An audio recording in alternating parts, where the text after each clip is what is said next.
Hello students, economics का next chapter start कर रहा हूँ। Chapter number 5, elasticity of demand. हमने लॉ ऑफ डिमांड पढ़ा था।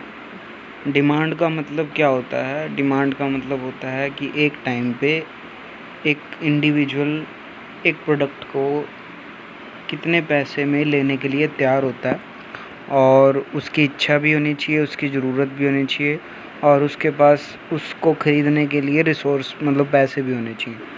उसको क्या कहा जाता है? डिमांड कहा जाता है। अब कंसेप्ट है एक इलास्टिसिटी ऑफ डिमांड का। इलास्टिसिटी का मतलब होता है लचीलापन, कि डिमांड कितनी लचीली होती है, मतलब कितनी कम या ज़्यादा हो सकती है। इसी को कहते हैं elasticity of demand. Elasticity of demand को जब भी मेजर किया जाता है, इलास्टिसिटी ऑफ डिमांड के अकॉर्डिंग आप एक प्रोडक्ट के डिमांड को इंक्रीज़ हो रही है या डिक्रीज़ हो रही है, उसको क्या करते हो? आप मेज़र करते हो। वो मेज़र करके आप इलास्टिसिटी ऑफ डिमांड को देख सकते हो। इलास्टिसिटी ऑफ डिमांड के अंदर आपको इस चैप्टर के अंदर, पूरे चैप्टर के अंदर इलास्टिसिटी कितनी डिमांड चेंज हो रही है प्रोडक्ट के प्राइस के हिसाब से या अदर सिचुएशन के हिसाब से, प्रोडक्ट के प्राइस भी चेंज होते हैं, उसकी डिमांड भी चेंज होती है। तो वो डिमांड कितनी ज़्यादा कम हो रही है या कितनी ज़्यादा मतलब ज़्यादा हो रही है, उस चीज़ को चेक किया जाता है। तो एक डुले की डेफिनेशन दे रखी है, the elasticity of demand refer the elasticity of demand measures the responsiveness of the quantity demanded of a good. कि इलास्टिसिटी ऑफ डिमांड जो है, रिस्पॉन्सिवनेस मतलब कितना रिस्पॉन्स होता है डिमांड में गुड्स की, to change in its price of other goods and change in consumer income. तो ये तीनों वजह आपको ये पूरी डेफिनेशन रीड करनी है। ये पूरी डेफिनेशन डुले की, the elasticity of demand measures the responsiveness of quantity demanded, कितनी क्वांटिटी में चेंज हो रहा है, किस किस वजह से डिमांड में चेंज होता है, या तो प्राइस की वजह से, चेंज इन कंज्यूमर इनकम की वजह से, या अदर गुड्स के प्राइस की वजह से, तो वो चेंज होता रहता है। तो according to elasticity of demand, 3 तरह की इलास्टिसिटी ऑफ डिमांड के बारे में पढ़ना आपने। ये आपको गिवन है, देखिए, प्राइस इलास्टिसिटी, इनकम इलास्टिसिटी और क्रॉस इलास्टिसिटी। एक एक करके इसको रीड करना है। सबसे पहले हम पढ़ते हैं price elasticity of demand. Price की वजह से जितना डिमांड में चेंज होता है, मान लीजिए प्राइस बढ़ रहे हैं किसी प्रोडक्ट के, तो उसकी डिमांड ज़्यादातर चांसेस यही हैं कि कम हो जाएगी। तो price elasticity of demand is percentage change in demand divide by percentage change in price. एक फॉर्मूला है जो आपको ध्यान में रखना है प्राइस इलास्टिसिटी ऑफ डिमांड का, ये आपको गिवन है, ध्यान से पढ़ो। Price elasticity of demand, price change in demand divide by price change in price, percentage change in price, sorry. और माइनस का निशान भी लगाना आपको ज़रूर, क्योंकि कभी कभी जो प्रोडक्ट की डिमांड होती है वो माइनस में भी आ जाती है, तो पर आंसर आपका माइनस में नहीं आएगा। अगर आप माइनस में लगाओगे तो ये चांसेस हैं, तो आपको ये चीज़ माइनस से स्टार्ट करनी है। इसके बारे में डिटेल में भी पढ़ेंगे। नेक्स्ट पेज है degree of price elasticity of demand. क्या क्या डिग्री हो सकती है?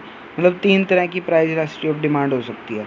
सबसे पहले है परफेक्ट इलास्टिक, फिर है परफेक्ट इन इलास्टिक, फिर है यूनिटरी इलास्टिक, और फिर है मोर देन यूनिटरी इलास्टिक। ये 4 दे रखे हैं आपको, ठीक है। तो ये एक एक करके पढ़ने हैं। सबसे पहले आता है परफेक्ट इलास्टिक डिमांड। अब इलास्टिक का मतलब कितनी चेंज हो रही है। परफेक्ट इलास्टिक में क्या होता है कि आपकी जो डिमांड है परफेक्टली चेंज होती है। Perfect elasticity of demand refer to situation when demand is infinite at a privilege price. मतलब चाहे प्राइस कुछ भी हो, डिमांड हमेशा बढ़ती ही रहती है या डिमांड बढ़ती जाती रहती है। कोई ऐसी इसके अंदर आपकी जो प्राइस का सिस्टम होता है वो चाहे 0 भी हो जाए, चाहे कुछ जितना भी मर्जी बढ़ता रहे, उसके अकॉर्डिंग जो है डिमांड आपकी बढ़ती ही रहती है लगभग। ये जो आपको एक डायग्राम दे रखा है, देखो इस डायग्राम के अंदर प्राइस 4 हैं, और क्वांटिटी 10 भी हो रही है, 20 भी है, 30 भी है, मतलब प्राइस घटने बढ़ने से कोई फ़र्क नहीं पड़ रहा। कई चीज़ें होती हैं जो हमारी, जैसे अब खाने पीने की चीज़ें हैं, चाहे प्राइस जितने मर्जी हो जाएं या प्राइस जैसे सेम रहें, तो इनकी डिमांड लगभग बढ़ती ही रहती है। तो इसको कहते हैं परफेक्ट इलास्टिक, मतलब चेंज होती रहती है। इसके अंदर कमोडिटी जो है, अगर प्राइस 0 भी हो जाएंगे या प्राइस बहुत ज़्यादा बढ़ जाएंगे, तो वो आपकी जो इलास्टिसिटी डिमांड चलती रहेगी। तो इसको कहते हैं परफेक्ट इलास्टिक। नेक्स्ट है perfect inelastic demand. Perfect inelastic में क्या होगा, बस ये उल्टा होता है इसका। Perfect inelastic demand is one in which a change in price cause no change in quantity demanded. अगर आपके प्राइस बढ़ भी जाएं या घट भी जाएं तो उस पर कोई फ़र्क नहीं पड़ेगा डिमांड पे। It is the situation when even substantial changes in price leave the demand unaffected. मतलब आपकी प्राइस, देखिए पूरे डायग्राम में शो कर रखा है, बिल्कुल नया टॉपिक है, ध्यान से 2-3 बार देखोगे तभी समझ में आएगा। प्राइस देखो 2, 4, 6 हो रहे हैं और जो आपकी डिमांड है वो उस पर कोई ज़्यादा फ़र्क नहीं पड़ रहा, क्योंकि कई चीज़ें ऐसी होती हैं ज़रूरत की जिन पे कोई फ़र्क नहीं पड़ता। नेक्स्ट है unitary elastic demand. It is the situation when change in quantity demanded due to change in price of commodity in such a total expenditure on the commodity remain constant. मतलब आपके खर्चे बराबर रहेंगे यूनिटरी इलास्टिक में। अगले page पे detail में दे रखा है, देखिए डायग्राम बना रखा है। ये डायग्राम थोड़े से बना के देखने होते हैं। ये देखिए ये था, आपको एक तरफ क्वांटिटी दी हुई है, एक तरफ आपको क्या दिया हुआ है, प्राइस।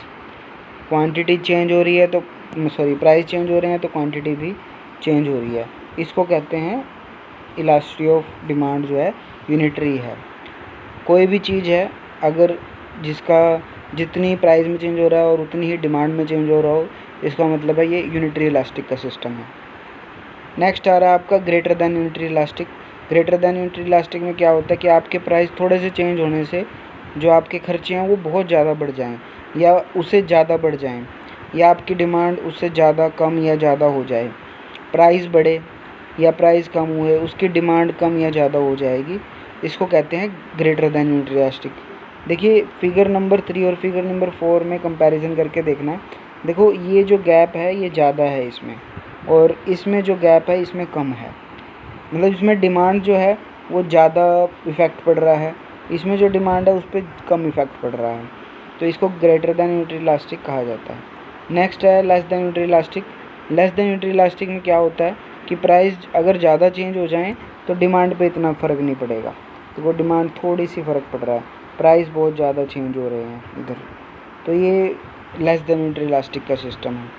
जितना ब्रैकेट से निशान लगा हुआ उतना लिखना है, उतना ही याद करना है। डायग्राम इंपॉर्टेंट है, इसमें डायग्राम आपको ज़रूर बनाने हैं। तो आज का ये टॉपिक था। Thank you very much.